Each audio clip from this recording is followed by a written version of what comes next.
Bom dia, irmãos. Paz seja convosco. Continuando nosso estudo nas Escrituras, agora no último livro do Novo Testamento, Apocalipse. Chegamos no último livro. O livro do Apocalipse, historicamente, ele foi escrito mais ou menos por volta de 96 depois de Cristo, 96 da nossa era. O autor é João, o apóstolo João, já estava assim, velhinho nesse tempo. E era uma época assim difícil, porque o imperador da época era Domiciano e ele estava perseguindo a igreja. Então a igreja estava debaixo de grande pressão, com perseguições e com exílio. No caso, João está na condição de exilado. Então, quando João escreve Apocalipse, há uma situação difícil para a igreja. Situação de grande pressão e de perseguição. Esse livro do Apocalipse será um enfoque amilenista em sua interpretação. Porque das três escolas que nós vimos antes, pré-milenismo, pós-milenismo e amilenismo, o amilenismo é a escola com que eu pessoalmente mais me identifico. Então, as interpretações ou os enfoques que aparecerão nesse estudo obedecerão mais a ser uma linha amilenista de escola escatológica.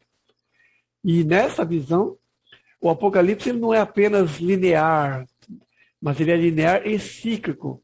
Há uma progressão do capítulo 1 ao capítulo 22, mas há também reelaborações.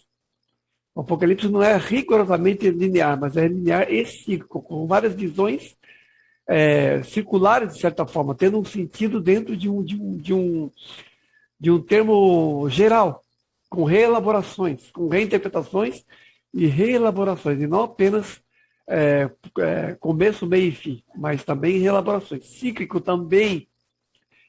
E dentro dessa escola também o Apocalipse é visto mais como um inventário profético do que um livro de previsão do futuro, que é uma visão muito comum, como se o Apocalipse fosse um livro eminentemente futurista. Na verdade, é mais um inventário profético, porque o Apocalipse ele é muito baseado nas profecias do Antigo Testamento, traz imagens do Antigo Testamento e é uma reelaboração de profecias do Antigo Testamento em seu sentido maior e mais definitivo. À medida que avançamos no livro, nós vamos ver como isso funciona. Há, por exemplo, no Apocalipse, referências a Ezequiel, Daniel, Zacarias, Jeremias e vários profetas. Mas isso, assim, nenhuma reelaboração. Ou em uma interpretação mais, assim, completa daquilo que os profetas já tinham falado antes, tanto o Antigo quanto o Novo Testamento. De modo que no Apocalipse não há nada de novo. Não há nenhuma profecia eminente nova em Apocalipse, ou algo que está falando em Apocalipse, que não tenha sido falado no Antigo ou no Novo Testamento. E sim, o sentido maior e mais completo das coisas que aparecem como imagens muito figurativas, altamente simbólicas. Então é nesse sentido, ou dessa maneira que estudaremos o Apocalipse daqui por diante. Começando então aqui no capítulo 1, versículo 1 a 8, resumidamente, diz assim: Revelação de Jesus Cristo ao seu servo João, o qual testou a palavra de Deus contra tudo o que viu. João, as 7 igrejas se encontram na Ásia. Graça e paz a vós outros, da parte daquele que é, que era e que há de vir, da parte de Jesus Cristo. Aquele que nos ama e pelo seu sangue nos libertou de nossos pecados. Eu sou o Alfa e o Ômega, diz o Senhor Deus. Começa assim o Apocalipse. João recebendo a revelação de Jesus. Então, o que é o Apocalipse? O Apocalipse é uma revelação de Jesus Cristo a João. A palavra Apocalipse, apocalupso no grego, é revelação, significa revelação. Então, a revelação de tudo aquilo que Jesus mostrou ao apóstolo amado, a João, e o sentido maior e mais definitivo daquilo que são os conteúdos gerais da palavra de Deus. Não apenas previsão do futuro. Acho que uma das coisas mais assim banais que eu vejo no Apocalipse é uma comparação do Apocalipse, ou uma equiparação do Apocalipse com um livro como o livro de Nostradamus, por exemplo, um livro de evidência com previsões assim catastróficas do futuro. É uma bobagem. O Apocalipse é muito mais do que isso. O Apocalipse fala da palavra de Deus acima de tudo. Tem a ver com as revelações do Senhor à humanidade acima de tudo, e não com bobagens apocalípticas. E João atesta tudo o que viu. Por que João atesta tudo o que viu? Porque ele vivencia e experiencia os conteúdos da palavra de Deus. Acima de tudo, o profeta ele encarna a mensagem que libera. Ele não apenas fala e prevê coisas que vão acontecer. Mas as coisas que ele fala são os conteúdos de sua própria existência, de modo que está entremeado aquilo que ele fala com aquilo que ele vive. João atesta tudo o que viu e atesta com sua vida. Ele está ali, inclusive em Patmos, por causa da palavra de Deus. A palavra de Deus o afeta, o vitima, de certa forma, com relação aos cursos desse mundo que se levantam contra ela. E João está ali, pregando essa palavra, ou anunciando a palavra da qual ele faz parte. Mais para frente, no livro do Apocalipse, nós vamos ver, por exemplo, uma referência ao profeta Ezequiel, onde João também é dado um livrinho, e ele come esse livro, e esse livro é doce na boca e amargo no estômago, que é aquilo que é a palavra de Deus para nós. É doce e amargo. Traz os conteúdos da doçura da palavra de Deus, da graça de Deus, mas também o amargo das renúncias e das dores que ela pressupõe enquanto estamos nesse mundo. E Jesus se apresenta aqui a João nessa passagem como o Redentor, como o Alfa e o Ômega, como Redentor e Alfa e Ômega, que aprende tudo daquilo que Jesus é e do que ele representa no panorama total da salvação, ou do plano de redenção do Senhor, de Deus. Porque ele nos ama e pelo seu sangue nos libertou. E é esse Jesus que nos ama e que nos redimiu, é esse Jesus em plena glória que aparece aqui a João. Na completude daquilo que era a confissão de Pedro. Quando Jesus perguntou para os apóstolos, quem diz aos homens que eu sou? Os apóstolos disseram, uns dizem que é Jeremias, outros dizem que é Isaías, outros dizem um monte de coisa, um monte de bobagem. E Pedro finalmente diz, tu és o Cristo, o Filho de Deus bendito. Para vocês, eu sou quem? Jesus pergunta. E Pedro responde, tu és o Cristo, o Filho de Deus bendito. E Jesus fala, bem-aventurado és tu, Simão Barjonas, porque não foi carne nem sangue que te revelou, mas o meu Pai que está nos céus. Porque o pleno entendimento de Jesus é o Jesus eterno, Filho de Deus, que nos amou e pelo seu sangue nos redimiu. Então, o entendimento pleno de Jesus inclui tanto sua messianidade quanto sua divindade. E essa característica vai aparecer em todo o Apocalipse. Jesus vai aparecer sempre como Redentor e Redentor divino. Continuando, diz assim, versículos 9 e 10, resumidamente. Eu, João, irmão vosso e companheiro da tribulação, achei-me na ilha chamada Patmos, achei-me em espírito, e ouvi grande voz, como de trombeta, dizendo, o que vês escreve em livro e manda das 7 igrejas, Éfeso, Esmirna, Pérgamo, Tiatira, Sardes, Filadélfia e Laodiceia. Eu, João, companheiro vosso. Então, a primeira coisa que João fala é a sua identificação com o restante da igreja. A igreja padecente, a igreja militante, como diriam os católicos, mas é a igreja que marcha nesse mundo e sofre as contradições desse mundo sobre si. Justamente por portar a mensagem do Evangelho, justamente por portar o Evangelho. E João está aqui exilado na ilha de Patmos como efeito disso, como consequência da mensagem que porta, assim como o restante da igreja. Quando João fala, eu, companheiro vosso, na tribulação e no sofrimento, é a identificação de João como o restante da igreja, em tudo aquilo que se compartilha em Jesus, como vida, como identidade e como sofrimento, como padecimento também. Porque Jesus mesmo disse, se o mundo odiou a mim, certamente odiará vocês também. E o pressuposto da vida do Evangelho no mundo é esse pressuposto de sofrimento, não apenas de graça, não apenas de alegria, mas também de sofrimento, exílio e morte. João está em Patmos, geograficamente, mas também está em espírito. Ele não está apenas em uma situação geográfica, como exilado em Patmos, mas em espírito ele recebe as visões que vai registrar. Ele recebe as visões em êxtase. Portanto, essas visões extrapolam tudo aquilo que humanamente poderia conhecer ou registrar. São visões que extrapolam o limite meramente humano daquilo que se possa conceber. E aqui eu quero colocar uma coisa, que um erro mais banal de interpretação que vejo, um erro mais banal, é pegar esse livro e fazer continhas, pegar os números e interpretá-los literalmente, pegar as imagens e ficar tentando conferir com coisas que acontecem. Esse erro acontece muito. Obviamente que Apocalipse dialoga com a história e se cumpre na história, isso é correto. Mas é um erro ficar tentando assim, entender de uma maneira assim, muito literal, algo que é recebido em espírito. Porque se é recebido em espírito, deveria haver pelo menos a mesma cota de revelação para se entender o Apocalipse. O que o Apocalipse está dizendo? O Apocalipse é um livro de estrita vidência, como o livro de Nostradamus, pretendendo ser um livro de previsão do futuro. Não, o Apocalipse é muito mais do que isso. E esse sentido da palavra de Deus a nós é que nós devemos procurar entender do Apocalipse. E João ouve essa voz de Deus poderosa, uma voz de trombeta, porque essa é a característica da voz de Deus. Uma voz poderosa e urgente. Sempre a voz de Deus ao homem é essa. Quando ela se revela de uma maneira assim, como é que eu vou dizer assim, mais característica da grandeza de Deus, ela é poderosa e ela é urgente. Lá no Antigo Testamento, sempre quando se toca a trombeta, há uma convocação. O toque da trombeta é uma convocação para uma assembleia solene. Lá no Antigo Testamento é sempre assim. Então essa voz de trombeta, essa voz como de trombeta, é uma voz poderosa e é uma voz convocatória. E a voz soará no juízo. A trombeta poderosa de Deus e a voz do arcanjo convocarão a humanidade para o juízo. Será o ato derradeiro do Senhor, com sua voz poderosa, à humanidade no momento da segunda vinda de Cristo. Então aqui João ouve essa voz e essa voz poderosa fala: o que você ouvir daqui para frente, escreve e envia às 7 igrejas. Que igrejas? Éfeso, Esmirna, Pérgamo, Tiatira, Sardes, Filadélfia e Laodiceia. Essas igrejas são igrejas que ficavam na Ásia Menor, que atualmente é a Turquia, como já disse antes. Esses nomes não existem, alguns nomes não existem mais desses nomes. Mas são igrejas da Ásia, que hoje em dia é a Turquia.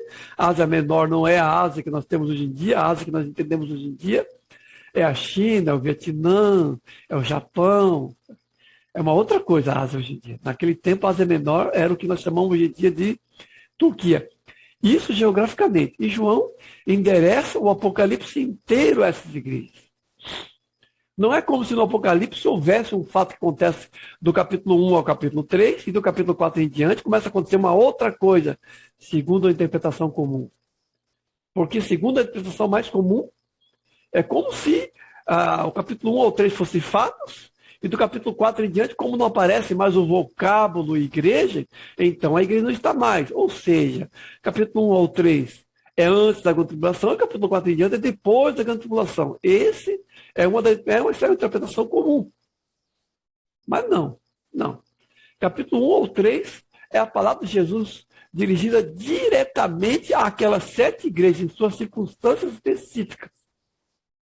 No capítulo 4 em diante, do resto do Apocalipse, ainda é se referindo a essa igreja, mas ainda é também se referindo à igreja toda, de todas as épocas. Porque essas 7 igrejas não são eras da igreja, numa interpretação assim de delineamento histórico. Essa interpretação de que essas igrejas são eras da igreja é uma interpretação de William Marion Branham, que fundou uma igreja chamada Tabernáculo da Fé. Esse cidadão, que exerceu um forte ministério de cura, dividiu o Apocalipse em eras da igreja. Então, as 7 igrejas são 7 eras. A primeira era, aqui no caso de Éfeso, e o cabeça dessa era é Paulo. A segunda era a era da igreja, dos pais da igreja. O cabeça dessa igreja é Policarpo e assim por diante. E foi colocando cada era com uma pessoa. Depois a era de Esmirna, encabeçado por Irineu e assim por diante. E sendo que o mensageiro da 7ª era ele mesmo, William Branham. E supostamente essa era se encerraria com a segunda vinda de Cristo em 1977. Aconteceu que William Branham morreu bem antes do que isso, num acidente de carro. Mas essa interpretação dele, que coloca as 7 igrejas como eras da igreja, eras de história da igreja, é uma interpretação que até hoje se vê por aí. Sendo que nós estamos na era de Laodiceia, que é a igreja fria e tudo mais. Não é essa a interpretação que seguimos. Entendemos que essa igreja tem além de existirem concretamente naquele tempo com aqueles problemas que são delineados nessa passagem, são também uma representatividade profética de toda a igreja de todas as eras, assim como é Israel também. O que é Israel para nós? Israel para nós é um tipo profético do povo de Deus de todas as eras. Israel representa a igreja, e essa igreja do Apocalipse também representa a igreja de todas as eras. Então, se num momento Jesus escreve e fala a essas 7 igrejas não são a divisão do livro do Apocalipse, querendo dizer que é um tempo em que a igreja, depois do capítulo 4 a igreja não está mais na terra, segundo a interpretação, e por outro lado também não quer dizer que essas 7 igrejas são eras da igreja, sendo que estamos na era da Odisseia agora. Não, nenhuma coisa nem outra. Nenhuma coisa nem outra. O que nós vamos ler aqui no Apocalipse vai ser baseado no entendimento de que, primeiro, o Apocalipse inteiro é dirigido às 7 igrejas, não apenas aqueles primeiros 3 capítulos. Segundo, não é um delineamento histórico, de modo que do capítulo 4 em diante a igreja não está mais, foi arrebatado, não é isso também. E também não são 7 eras da igreja. Nenhuma dessas coisas. Então, no primeiro momento aqui, vamos entender o Apocalipse como um composto de tudo que Jesus está falando da igreja de todas as eras, tendo como base, ou como base profética, essas 7 igrejas. Depois aqui, continuando, versículo 12 a 14, resumidamente. Voltei-me para ver quem falava comigo, e vi 7 candeeiros de ouro, e no meio dos candeeiros, um semelhante ao filho do homem com vestes talares. A sua cabeça e cabelos eram brancos, os olhos como chama de fogo, os pés semelhante ao bronze polido, a voz como voz de muitas águas. Tinha na mão direita 7 estrelas, e da boca saía uma espada afiada e 2 gumes. O seu rosto brilhava como o sol. Voltei-me para ver quem falava comigo. Quem que João está vendo aqui? Está vendo Jesus glorificado. Está vendo Jesus em um êxtase. Lá no Antigo Testamento, Moisés pediu para ver o Senhor. Pediu para ver a face de Deus. E Deus falou para ele, você não pode ver a minha glória. Você não continua vivo se você me ver plenamente. E aí, Deus falou para ele entrar num buraco, fechar uma pedra por cima, e depois a glória de Deus passaria. E Moisés, por assim dizer, veria Deus de costas. E depois, várias passagens onde aparece um anjo do Senhor, que é uma visão de Jesus, antes de se encarnar. Isso é entendido, pessoalmente acredito que seja isso mesmo. O anjo do Senhor várias vezes aparece no Antigo Testamento, aparece para o Josué, aparece para os companheiros de Daniel, aparece para o companheiro de Daniel, Josué, os pais de Sansão, e várias passagens. O anjo do Senhor. Acreditamos que seja Jesus pré-encarnado, que aparece em vários episódios lá no Antigo Testamento. São visões de Jesus, mas aqui João vê Jesus de uma forma bem mais assim, plena, porque ele vê Jesus já como aquele que venceu a morte, que efetuou a redenção, retomou a glória que tinha anteriormente, como ele fala na oração lá no capítulo 17 de João. Então ele vê Jesus em plena glória ali. E ele vê Jesus no meio de 7 candeeiros. Ou seja, Jesus é visto no meio da igreja, porque esses 7 candeeiros são as 7 igrejas. Obviamente aqui, de uma maneira restrita, são as igrejas às quais o Apocalipse está sendo dirigido, mas é prefigurado como a igreja inteira, em um número de 7, porque o número 7 é o número da perfeição, é um número referente à divindade aqui. O número 7 é o número da perfeição. Jesus está então no meio das igrejas, naquilo que as igrejas são perante ele. Porque as 7 igrejas é o corpo de Cristo, a igreja é o corpo de Cristo, e Jesus plenamente encarnado aqui, ele se dispensa e está no meio das igrejas e andando no meio delas. Nós vamos entender isso de uma maneira mais plena, porque se lá no Antigo Testamento há visões de Jesus, o fato é que Jesus não estava, por assim dizer, em Israel, como está no meio da igreja. Porque a igreja é a expressão corpórea do próprio Senhor.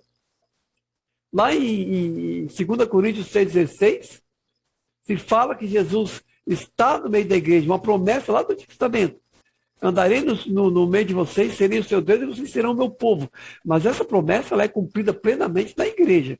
Se lá no Antigo Testamento Deus, de certa forma assim, já tinha prometido isso, o fato é que o cumprimento pleno disso está no Novo Testamento, onde o Senhor está pleno no meio da igreja. Somos o seu povo e ele habita em nós e no meio de nós. As 7 estrelas que Jesus tem na sua mão também são um elemento representativo dos anjos das igrejas, que são a liderança dessa igreja e com quem Jesus dialoga. Então, nessa passagem, teve a síntese mais completa do modo do diálogo de Jesus com sua igreja, por aquilo que é a sua igreja diante dele e por aquilo por aquilo que ele é também para a igreja e perante ela, como seu Senhor e como seu Redentor glorificado. Continuando aqui, no versículo 17 a 20, finalizando, na verdade, diz assim: quando o vi, caí aos seus pés como morto. Porém, ele pôs sobre a minha mão direita, dizendo: não temas, eu sou o primeiro e o último. Estive morto, mas eis que vivo pelos séculos dos séculos. Escreve, pois, as coisas que viste, e as que são, e as que hão de acontecer depois disso, ou depois dessas coisas.